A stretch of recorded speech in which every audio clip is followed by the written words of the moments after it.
മിശിഹായിൽ പ്രിയ സഹോദരീ സഹോദരന്മാരെ, സാമുവേലിൻ്റെ 2-ാം പുസ്തകം 20-ാം അധ്യായം 1-ാം വാക്യം മുതൽ രാജാക്കന്മാരുടെ 1-ാം പുസ്തകം 2-ാം അധ്യായം 11-ാം വാക്യം വരെയുള്ള ഈ ഭാഗങ്ങളിൽ വിവരിക്കുന്ന ദാവീദിൻ്റെ അന്ത്യഘട്ടത്തെക്കുറിച്ചും അദ്ദേഹത്തിൻ്റെ സിംഹാസനം മകനായ സോളമനിലേക്ക് കൈമാറുന്നതിനെക്കുറിച്ചും നമുക്ക് ഇന്ന് ചിന്തിക്കാം.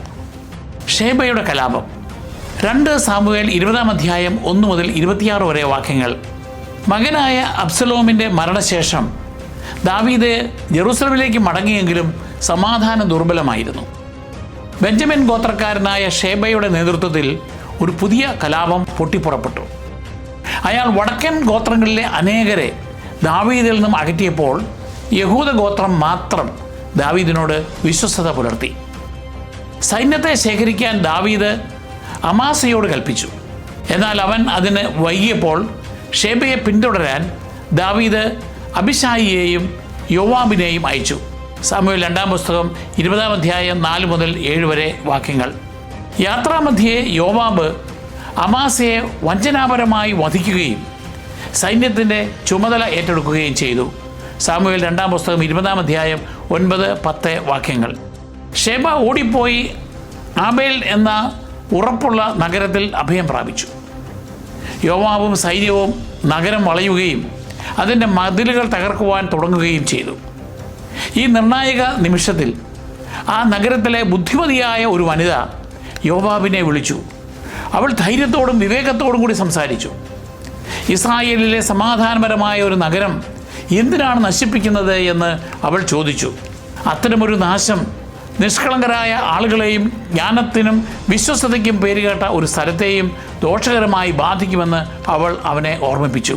സാമുവേൽ 2-ാം പുസ്തകം 20-ാം അധ്യായം 16 മുതൽ 19 വരെ വാക്യങ്ങൾ.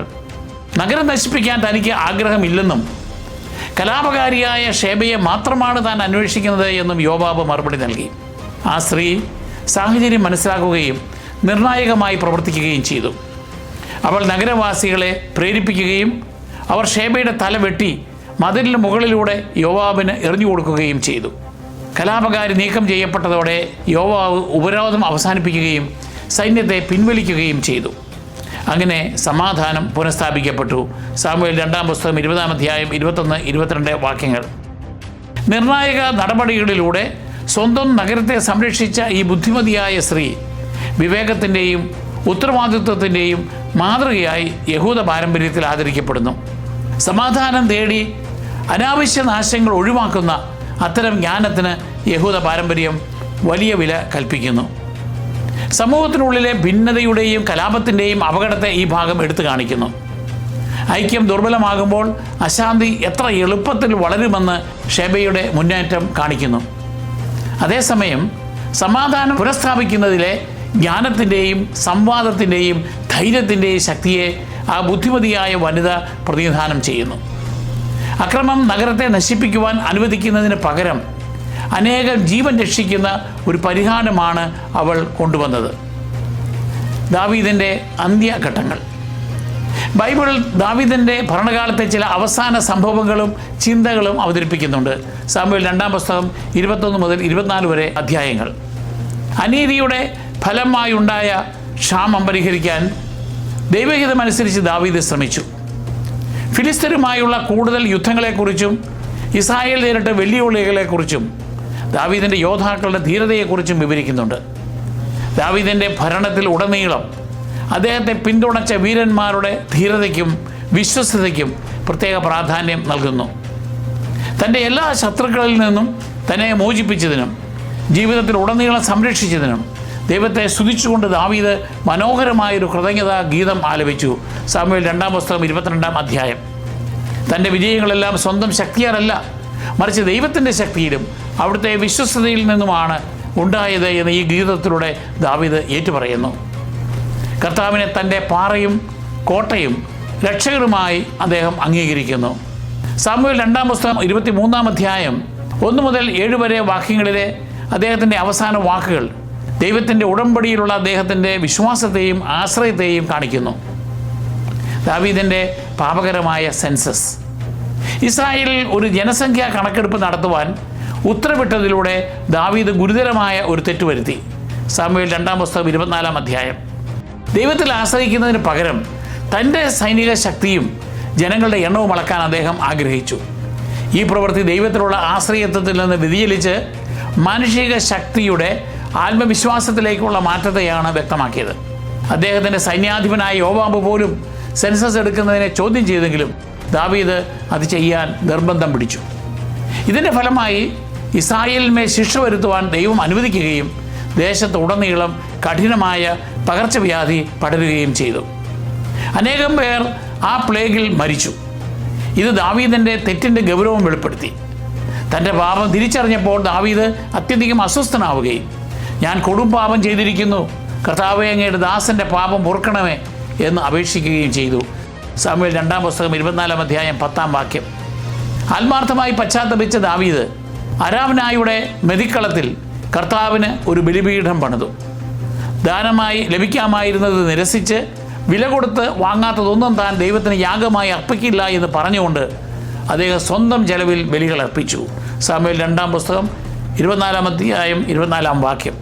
ദൈവം അദ്ദേഹത്തിൻ്റെ പശ്ചാത്താപം സ്വീകരിക്കുകയും പ്ലേഗ് അവസാനിക്കുകയും ചെയ്തു. ഈ സ്ഥലത്താണ് പിന്നീട് ജെറുസലേം ദേവാലയം പണിയപ്പെട്ടത്. അങ്ങനെ ന്യായവിധിയുടെ സ്ഥലം പിന്നീട് ആരാധനയുടെയും കൃപയുടെയും ഇടമായി മാറി. ദാവീദിൻ്റെ അന്ത്യനാളുകളും സോളമൻ്റെ സ്ഥാനാരോഹണവും. വാർദ്ധക്യത്തിൽ ദാവീദ് അശക്തനാവുകയും സജീവമായി നയിക്കാൻ കഴിയാതെ വരികയും ചെയ്തു. രാജാക്കന്മാരുടെ 1-ാം പുസ്തകം 1-ാം അധ്യായം 1-ാം വാക്യം. ഈ ബലഹീനതയുടെ സമയത്ത് അദ്ദേഹത്തിൻ്റെ മകൻ അദോനിയ പിതാവിൻ്റെ അനുവാദമില്ലാതെ സിംഹാസനം പിടിച്ചെടുക്കാൻ ശ്രമിച്ചു. അദ്ദേഹം ചില നേതാക്കളുടെ പിന്തുണ നേടിക്കൊണ്ട് സ്വയം രാജാവായി പ്രഖ്യാപിച്ചു. എങ്കിലും പ്രവാചകനായ നാഥാനും ബത്ഷീബയും ദൈവത്തിൻ്റെ പദ്ധതി സംരക്ഷിക്കാൻ ഇടപെട്ടു. ദാവീദിന് ശേഷം സോളമനാണ് അധികാരത്തിൽ വരേണ്ടതെന്ന് അവർ അദ്ദേഹത്തെ ഓർമ്മിപ്പിച്ചു. സോളമനെ രാജാവായി അഭിഷേകം ചെയ്യാൻ ദാവീദ് ഉത്തരവിട്ടു. തുടർന്ന് സോളമൻ ഇസ്രായേലിൻ്റെ ഭരണാധികാരിയായി പരസ്യമായി പ്രഖ്യാപിക്കപ്പെട്ടു. ജനം അത്യധികം സന്തോഷിച്ചു. രാജാക്കന്മാരുടെ 1-ാം പുസ്തകം 1-ാം അധ്യായം 32 മുതൽ 40 വരെ വാക്യങ്ങൾ. ഇപ്രകാരം തൻ്റെ അവസാന നാളുകളിൽ ദൈവഹിതമനുസരിച്ച് സമാധാനപരമായ അധികാര കൈമാറ്റം ദാവീദ് ഉറപ്പാക്കി. സോളമൻ്റെ കീഴിൽ രാജ്യത്തിൻ്റെ ഭാവി സുരക്ഷിതമാക്കി. മരണത്തിന് മുമ്പ് ദാവീദ് സോളമന് അന്ത്യനിർദ്ദേശങ്ങൾ നൽകി. ദൈവത്തിൻ്റെ നിയമത്തോട് വിശ്വസ്തത പുലർത്തുവാൻ അദ്ദേഹം സോളമനെ പ്രേരിപ്പിച്ചു. നിന്റെ ദൈവമായ കർത്താവിൻ്റെ ശാസനകൾ നിറവേറ്റുക, നിന്റെ എല്ലാ പ്രവൃത്തികളും ഉദ്യമങ്ങളും വിജയമണിയും. രാജാക്കന്മാരുടെ 1-ാം പുസ്തകം 2-ാം അധ്യായം 3-ാം വാക്യം. യഥാർത്ഥ വിജയം ദൈവത്തോടുള്ള അനുസരണത്തിൽ നിന്നാണ് വരുന്നത് എന്ന് അദ്ദേഹം സോളമനെ ഓർമ്മിപ്പിച്ചു. രാജ്യത്തെ ചില വ്യക്തികളുമായി ഇടപഴകുമ്പോൾ നീതിയും സുസ്ഥിരതയും നിലനിർത്തുവാൻ വിവേകത്തോടെ പ്രവർത്തിക്കുവാനും അദ്ദേഹം ഉപദേശിച്ചു. ഈ നിർദ്ദേശങ്ങളിലൂടെ സോളമൻ വിവേകത്തോടെ ഭരിക്കുമെന്നും ദൈവത്തിൻ്റെ മാർഗനിർദ്ദേശത്തിൽ രാജ്യം സുരക്ഷിതമായിരിക്കുമെന്നും ഉറപ്പാക്കാൻ ദാവീദ് ശ്രമിച്ചു. 7 വർഷം ഹെബ്രോണിലും 33 വർഷം ജെറുസലേമിലും ഉൾപ്പെടെ 40 വർഷം ഭരിച്ചതിന് ശേഷം ദാവീദ് അന്തരിച്ചു. ബൈബിൾ പറയുന്നു, ദാവീദ് മരിച്ചു, അവനെ ദാവീദിൻ്റെ നഗരത്തിൽ അടക്കം ചെയ്തു. രാജാക്കന്മാരുടെ 1-ാം പുസ്തകം 2-ാം അധ്യായം 10-ാം വാക്യം. തുടർന്ന് അദ്ദേഹത്തിൻ്റെ മകൻ സോളമൻ തൻ്റെ ഭരണം ഉറപ്പിച്ചു. ഇനി ദാവീദിൻ്റെ ചില സൽഗുണങ്ങൾ നോക്കാം. ചെറുപ്പം മുതലേ ദാവീദ് ദൈവത്തിൽ ഗാഢമായി വിശ്വസിച്ചിരുന്നു. അതികായനായ ഗോലിയാത്തിനെ നേരിട്ടപ്പോൾ അദ്ദേഹം പറഞ്ഞു, സിംഹത്തിൻ്റെയും കരടിയുടെയും കയ്യിൽ നിന്ന് എന്നെ രക്ഷിച്ച കർത്താവ് ഈ ഫിലിസ്തീൻ്റെ കയ്യിൽ നിന്നും എന്നെ രക്ഷിക്കും. സാമുവേൽ 1-ാം പുസ്തകം 17-ാം അധ്യായം 37-ാം വാക്യം. സ്വന്തം ശക്തിയേക്കാൾ ഉപരി ദൈവത്തിലുള്ള അദ്ദേഹത്തിൻ്റെ സമ്പൂർണ്ണ ആശ്രയമാണ് ഇത് കാണിക്കുന്നത്. ജീവിതത്തിലുടനീളം പ്രത്യേകിച്ച് പ്രതിസന്ധി ഘട്ടത്തിൽ അദ്ദേഹം ദൈവത്തിൽ വിശ്വസിക്കുന്നത് തുടർന്നു. സങ്കീർത്തനങ്ങളിൽ കാണുന്നത് പോലെ അദ്ദേഹം പ്രാർത്ഥനയിൽ അഭയം തേടി. കർത്താവാണ് എൻ്റെ ഇടയൻ, എനിക്കൊന്നിനും കുറവുണ്ടാവുകയില്ല. സങ്കീർത്തനം 23:1. ദൈവഹിതത്തോടും അധികാരത്തോടും ദാവീദ് അഗാധ ആദരവ് പ്രകടിപ്പിച്ചു. തന്നെ വധിക്കാൻ പിന്തുടർന്നിരുന്ന സൗളിനെ കൊല്ലാൻ അവസരം ലഭിച്ചപ്പോൾ അദ്ദേഹം അത് നിരസിച്ചു. എൻ്റെ യജമാനനെതിരെ കൈ ഉയർത്താൻ അവിടുന്ന് ഇടവരുത്താതിരിക്കട്ടെ, എന്നാൽ അവൻ കർത്താവിൻ്റെ അഭിഷിക്തനാണ്. സാമുവേൽ 1-ാം പുസ്തകം 24-ാം അധ്യായം 6-ാം വാക്യം.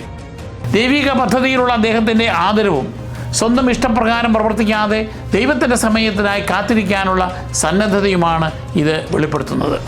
ആത്മാർത്ഥ പശ്ചാത്താപമുള്ള വ്യക്തിയായിരുന്നു ദാവീദ്. തൻ്റെ പാപം തിരിച്ചറിഞ്ഞപ്പോൾ അദ്ദേഹം ദൈവത്തിൽ നിന്നും അകന്നുപോയില്ല, മറിച്ച് ദൈവത്തിനു മുമ്പാകെ സ്വയം എളിമപ്പെടുകയും ഇപ്രകാരം പ്രാർത്ഥിക്കുകയും ചെയ്തു, ദൈവമേ, അങ്ങയുടെ കാരുണ്യത്തിനൊത്ത് എന്നോട് ദയ തോന്നണമേ. അങ്ങയുടെ കാരുണ്യാതിരേകത്തിനൊത്ത് എൻ്റെ അതിക്രമങ്ങൾ മായിച്ചു കളയണമേ. സങ്കീർത്തനം 51 അധ്യായം 1 വാക്യം.